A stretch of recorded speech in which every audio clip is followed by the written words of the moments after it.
Whoa, here we go. Oh, 1 minute late. Oh, unbelievable. We're all late. Who cares?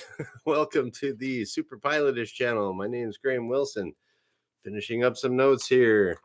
And today I'm going to be talking about when to pick your garlic scapes in my basement. So it's kind of funny when I say that. It's like I don't grow garlic in my basement, but I do grow some garlic outside in the garden, and it's one of the easiest things to grow, and it's very healthy for you. It's good for you, and actually, that's one of the reasons why I was late getting on here because I haven't like I don't know, maybe years ago when I first started planting garlic. Actually, yeah, probably 10 years ago. I guess I've been growing that, and yeah, probably about 10 years I've been growing garlic. And it's like I was looking at a bunch of research back then, and I just did like a quick Google search on like immune system, garlic, and nothing really was coming up too much. It was kind of weird. It's like I remember you just Google that before and everything just came up. And they said that the active ingredient that apparently is not scientifically proven now, but I remember 10 years ago it was scientifically proven or something. It was like this stuff called, some people call it allicin, but I guess they changed that over the years to allicin. I don't know, weird. The history changes, I guess. And maybe the last few years people didn't want things to know about the immune system. Conspiracy. I don't know. Who knows? Let's talk about when to pick your garlic. Quick answer right now. See ya. Bye. Bye. No. So what I did was I went out generally where I am, Windsor, Ontario, which is right across the river from Detroit, which is right up the road from Toronto, which is up the road from, where else would be in the same growing region? It would be Chicago, around there. Like all around this region, the scapes are all ready to pick right now. And but I actually, this year we did a little bit of an experiment on when to pick your scapes. And okay, hey Rich, and hey Dan, let's go back a little bit in time to talk about the garlic plant, because anyone that has the usually whoever watches my videos, I've seen in the metrics after 30 seconds they're gone. So we only got the hardcore people now. And then I can actually explain what a garlic plant looks like, because nobody knows how to plant garlic basically. And if you do know how to plant garlic, you're pretty rare. So garlic, it's basically in the onion family. It's a type of onion. You can eat the whole plant if you want, leaves and everything. But most people are used to seeing garlic when they buy it at the grocery store,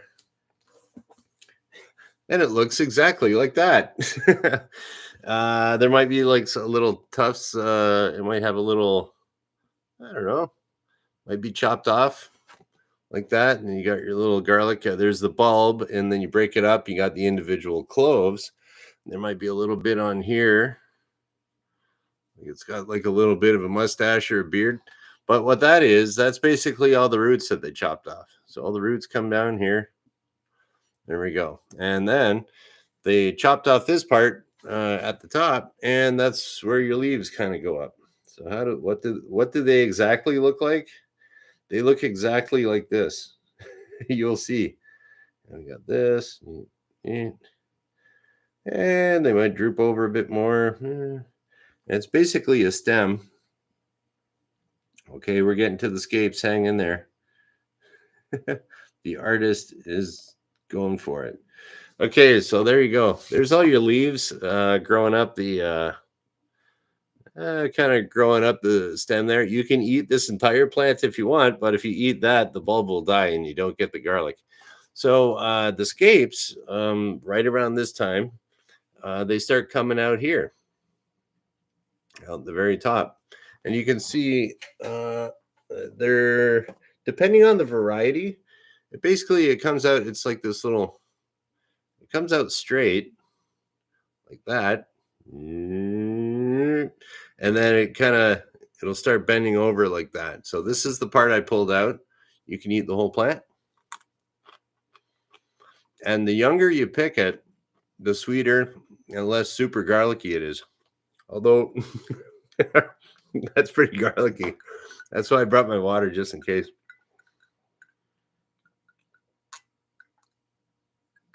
Okay, yeah, I don't remember it being that garlicky, but yeah, you can. So your scape grows up off the top and it starts kind of curling around and like that. Okay, and you got this funny scape. It's not a leaf, it's round like this. And then some people they say the debate is when to pick it. Okay, so this year we picked it pretty early. So even if it hasn't even started to turn yet, it's nice and straight like that.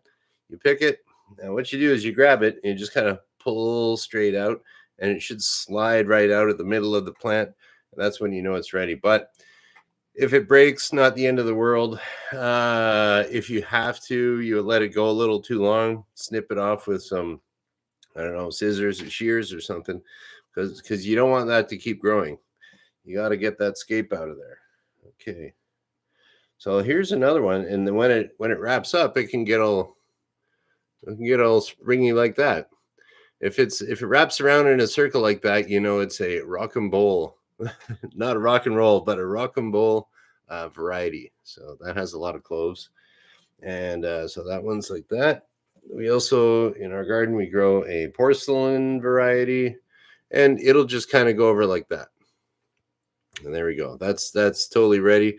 And then what happens for these ones, if it keeps growing, you don't cut this, it'll get higher and higher and higher and higher and higher. And they can get like, I don't know, probably about by the end of the season, they could probably get about 3, maybe even 4 feet high. That's not good because we got to pick our garlic. And yeah, so we pick off the scape here. Oh, let me get my handy dandy high tech, very fancy superpilotish eraser here. And like I say, nothing but the finest on the superpilotish channel. Okay, so I got my garlic plant like that, and we just picked off the scape. Now your plant will look exactly like that. So what happens for about the next month, the sun will get all the energy from the sun and the nutrients from the soil. It's all going to go because that scape disappeared. The plant's going to try to protect itself. It's going to stick all of its energy into this bulb here and grow it bigger. So that's the way they do that. And if you let these things go longer, you're going to have like this little bulb, this little, I don't know, nodule or whatever you'd want to call that. That eventually is going to get pretty big. It'll probably get, I don't know, maybe about that big. And then it would be in there. They have it's kind of like a little miniature, like a miniature garlic bulb, and they call them bulbils that you'll find in there. And you can take those bulbils and keep planting them, and they'll eventually get bigger and bigger. They'll grow into a fine garlic plant like this. Okay, so there we go. Everything you want to know about garlic. It's Bill Baggins, yeah. Yeah, so I mean, so that's kind of a garlic like a garden update for me right now. Usually around here we pick our scapes right about mid-June. And then once you'll see, it'll start, the leaves will start dying off on here, and you kind of pull the plant, you let it die out. Like it'll start turning brown, I think, on the bottom first. And then, you want the stalk to still be kind of green when you pull it.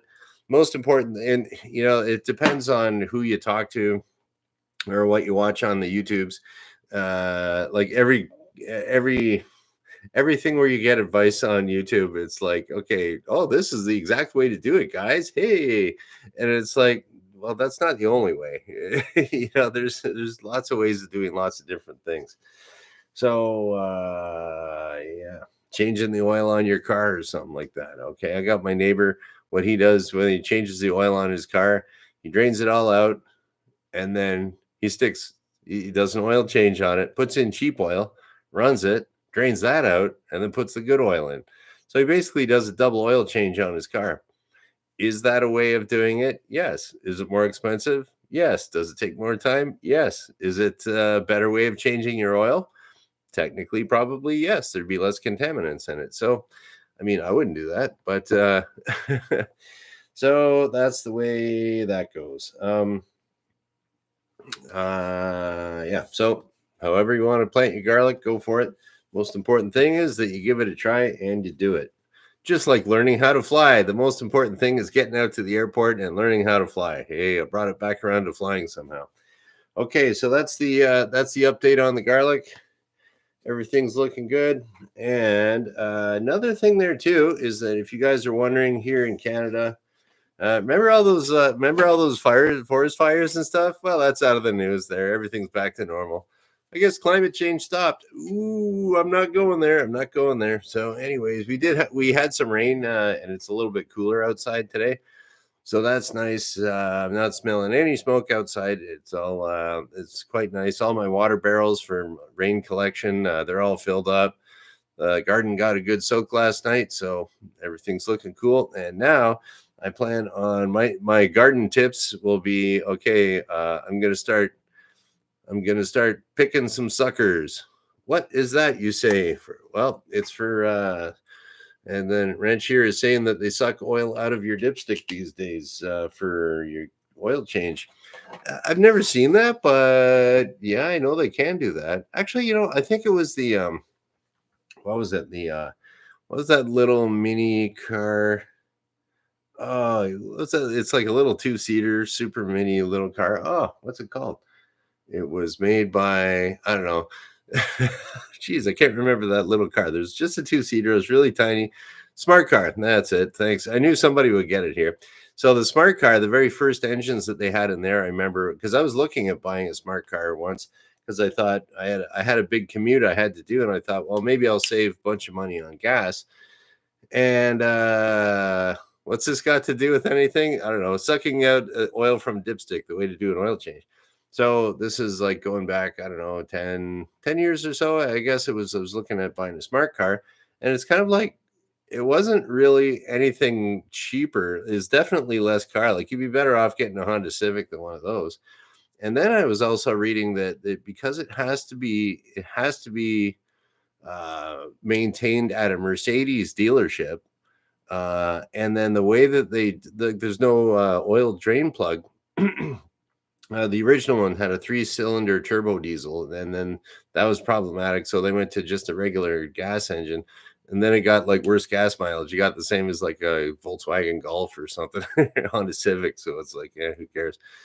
Yeah, I guess the smart car just turned into something. It's easy to park and looks cool if you think of it that way.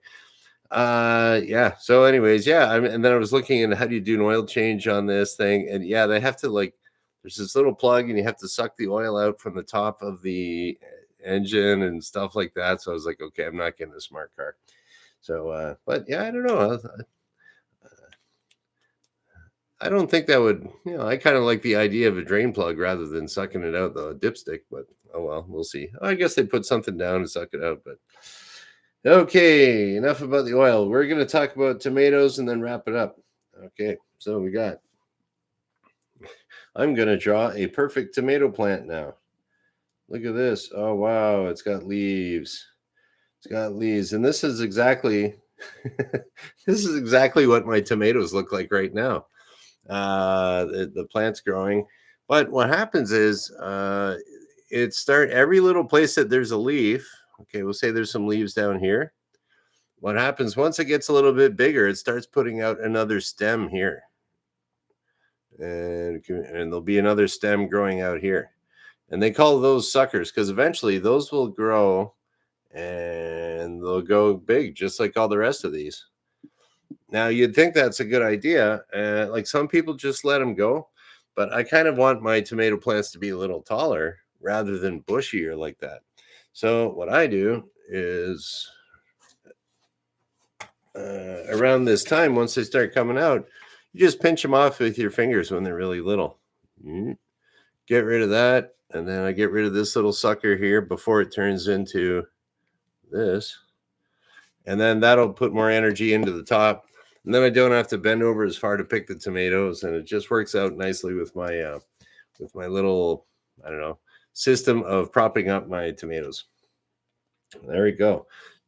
Pull those suckers. Okay, there's your garden tip for the day. Pull them suckers. Don't be a fool. I pity the fools. Don't pick the suckers. Okay, and that that's all I really got for you today. Yeah, I wasn't really not really flying this week. I'm supposed to go flying next week. The guy that's checking me out on my plane is kind of busy these days, so I gotta put that off when I can, or get up when I can. So, what do we got here? 15 minutes. Okay, that's about it. So hopefully that answered somebody's garlic questions or something like that.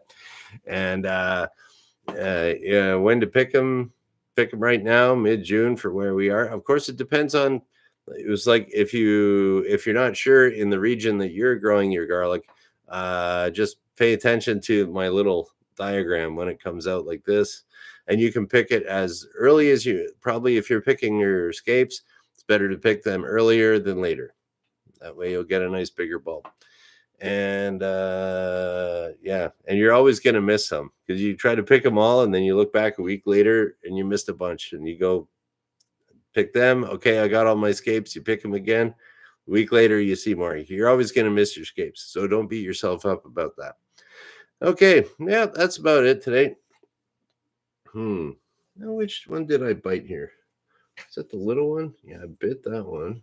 This one's bigger. But this one really pulled out nicely. Let's see if that's good.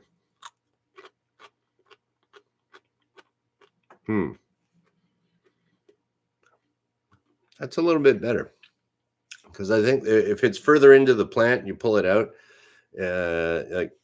like as it's going to get stronger and stronger in flavor as you go around this way. And if it's too old, it's going to be all woody and fibrous. Not good. Yum. Okay. What do we got here? Okay, now I got some garlic off that one. Oh, this is not bad. All right.